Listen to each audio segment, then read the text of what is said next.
പിള്ളേർക്കെല്ലാം ഒരുപോലെ പ്രിയപ്പെട്ട സാധനമാണ് ടൊമാറ്റോ കെച്ചപ്പും ടൊമാറ്റോ സോസും ഒക്കെ. എന്നാൽ ഒരുപാട് വീടുകളിലും പുറത്തുനിന്ന് വാങ്ങിയാണ് ഉപയോഗിക്കാറ്.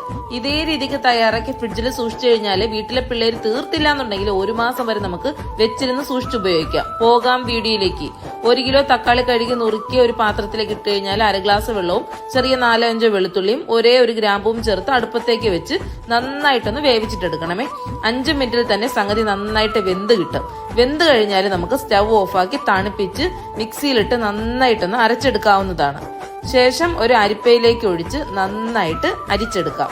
എത്ര വേവിച്ചു കഴിഞ്ഞാലും അരച്ചു കഴിഞ്ഞാലും തക്കാളിയുടെ കുരു അരയണമെന്നില്ല. അപ്പോൾ ആ തൊലിയും അരിയും വേർതിരിഞ്ഞ് കിട്ടുകയും ചെയ്യും. നമ്മൾ അരിച്ചെടുത്ത തക്കാളി വീണ്ടും പാലിലേക്ക് ഇട്ട് കഴിഞ്ഞാൽ 3 ടേബിൾ സ്പൂൺ പഞ്ചസാര ചേർത്ത് നന്നായിട്ടൊന്ന് ഇളക്കിയതിനു ശേഷം എരിവ് കുറഞ്ഞ മുളക് പൊടി, അതായത് കാശ്മീരി മുളക് പൊടി ഉണ്ടല്ലോ, അത് 1 ടേബിൾ സ്പൂൺ ചേർക്കാം. ഒരേ ഒരു നുള്ളു ഉപ്പും കൂടെ ചേർത്ത് നന്നായിട്ടൊന്ന് ഇളക്കി എടുത്തു കഴിഞ്ഞാൽ അടുപ്പിലേക്ക് വെക്കാവുന്നതാണ്. നമ്മൾ ഈ കാശ്മീരി മുളക് പൊടി ചേർത്ത് കൊടുത്തതുകൊണ്ട് തന്നെ നല്ല കളറും കിട്ടും.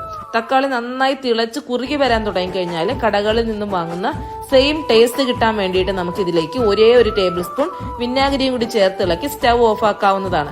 നന്നായി കുറുകി വരുമ്പോൾ തന്നെ നമുക്ക് ആ ടൊമാറ്റോ കെച്ചപ്പിന്റെ ഒരു കൺസിസ്റ്റൻസി മനസ്സിലാവുമല്ലോ. അപ്പോൾ തന്നെ നമുക്ക് സ്റ്റവ് ഓഫ് ആക്കാം. ശേഷം തണുപ്പിച്ച് ടിന്നിലടച്ച് സൂക്ഷിച്ചു കഴിഞ്ഞാൽ 1 മാസം വരെ നമുക്ക് വെച്ചിരുന്ന് ഉപയോഗിക്കാവുന്നതാണ്. Download ShareChat.